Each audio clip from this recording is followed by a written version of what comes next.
Salam, yenə mənəm Laləzar Nəsirova.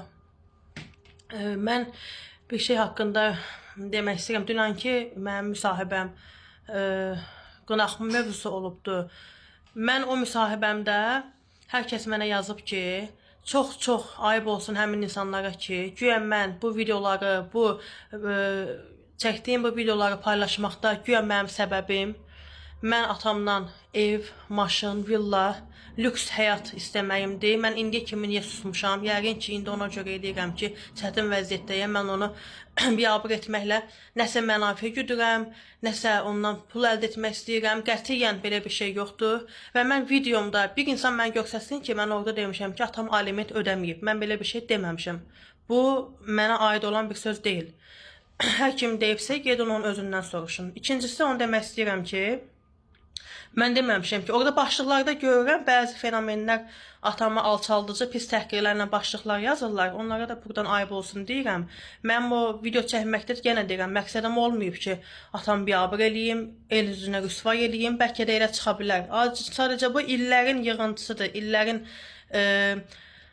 illərlə mənim ürəyimdə, qəlbimdə yığdığım problemi idi ki, birincisi səbəb o idi ki, atamı tərcümək halında mənim adımın çəkilməməyi, 3 övlad yazılmağı. Axı onun 4 övladı var və mən onun ilk övladıyam. İkinci, mənim acığıma gələn məsələ o idi ki, əsas bu məsələlər məni ailə qurandan sonra tərpətdi.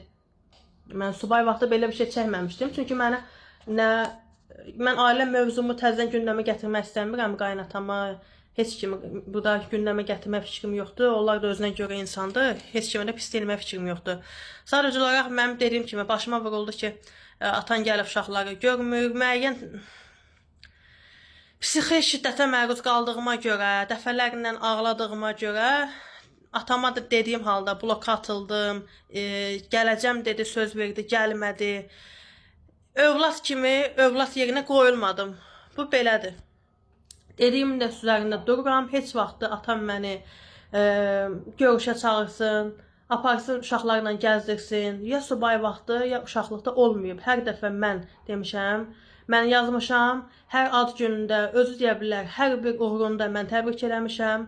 Heç vaxtı mənim ad günümdə, özü bir çox adam vurğulayır ki, orada yazıb ki, ailə quranda, özü başına ailə qurub. Mən ailə quramda, mən atama da demişdim. Yəni nikahdan öncə demişdim.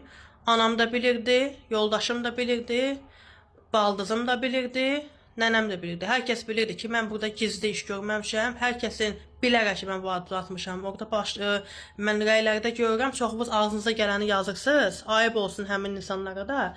Bir də mən orada öyrədilməmişəm. Bəlkə kənardan videom elə səslənə bilər. Bir də orada bir mövzu mənə çox pis incitdi ki,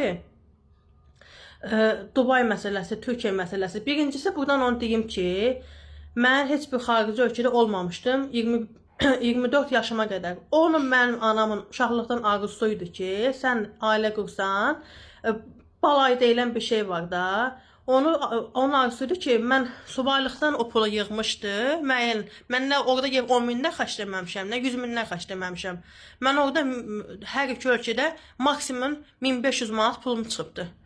Yəni, hər bir şeyə bu da açıb demək düzgün deyil. Orada elə yazırlar ki, atası bunu Türkiyə görə. Atam məni hər iki ölkə üçün getməyimə ayrı-ayrılıqda yıxsan hər iki ölkəyə 500 manat verib. Onlar da müxtəlif illərdə olubdur. Amma yerdə qalan pulu mənim anam yeməyib, geyməyib, mənə demədən, mənə sürpriz edib ki, bax almışam biletə, çıxın gedin gəzməyə. Orada cəmi bir ölkəyə 250 manat verib, bir ölkəyə 300 manat verib. Belə bir şey olubdur. Siz orada başda yazırsınız ki, atası bunu Türkiyə aparıb, atası Dubay aparıb. Elə bir şey qətiyyən yoxdur. İkincisi də ki, o evləri, bunu demək istəyirəm ki, o sadaladığınız evləri hamısını mənim nənəm alıb. O evlərdə atamın qətiyyən almayıb. Heç bir manat da o evlərin, yazmış sizə 10 dənə evi var, 100 dənə evi var. O evlərin 1 manat da o evlərə atam verməyib. Hər biri mənim nənəmin işləyib illərlə 50 il müəlliməsidir, 45 ilin o yəni yeməyib, geyməyib bizim üçün eləyibdir. Birinci bunu demək istəyirəm.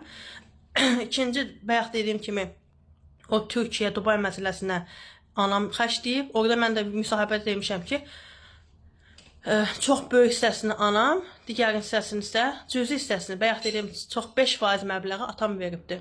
Qaldı ki, bəli, mən atamı yenə deyirəm, iş nüfuzuna xələl gəlməyini istəməmişəm. Hər zaman da onun mən tərəfini saxlamışam, dəfələrlə onu müəyyən şəxslər alçatmağa çalışsa belə, heç də elə bir şey yazmayın ki, güya mən onu rüsvay eləmək fikrim var. Yenə deyirəm ki, ayıb olsun o insanlara ki, pis təhqirli bəzi fenomenlər dırnaq içində başlıqlarla yazırlar, onu başqa cürdə yazmaq olardı. Qaldı ki, mən bayaq bir videoya baxdım. Atam orada deyir ki, hüquq mühafizə orqanlarına bu çıxışlarla bağlı müraciət edəcəm və mənə də zəng edib demişdi ki, mən səni cinayət işi açdıracam.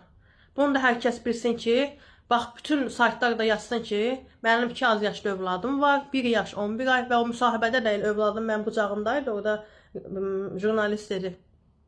2 uşağın anasını ata həbs etdirəcəksə, qoy bunu hamı bilsin.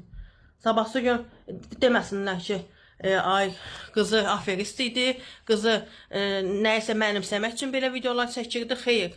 Əgər mənim başıma bir hadisə gələcəksə, qoy bilsin ki, əgər onu atam elətdirəcək. Və mən də onu heç ona bağışlamaram. Çünki mən onun pis olmağını istəmirəm. Mən sadəcə olaraq susmağımın səbəbi olub ki, illərlə susmağımın səbəbi olub ki, uşağın düşməyini istəmirəm. İllərlə susmağımın səbəbi olub ki, onun istəməmişəm xələl gəlsin. Amma bir ata öz övladını cinayətlə, cinayət tərkibli ki, sən videolar çəksən tutturacam, bu çox məncə ayıq bir şeydir. Hər kəs sağ olsun. Bu videomu da hər kəsin baxmağını istəyirəm. Məni səhv anlamayın. Sağ olun.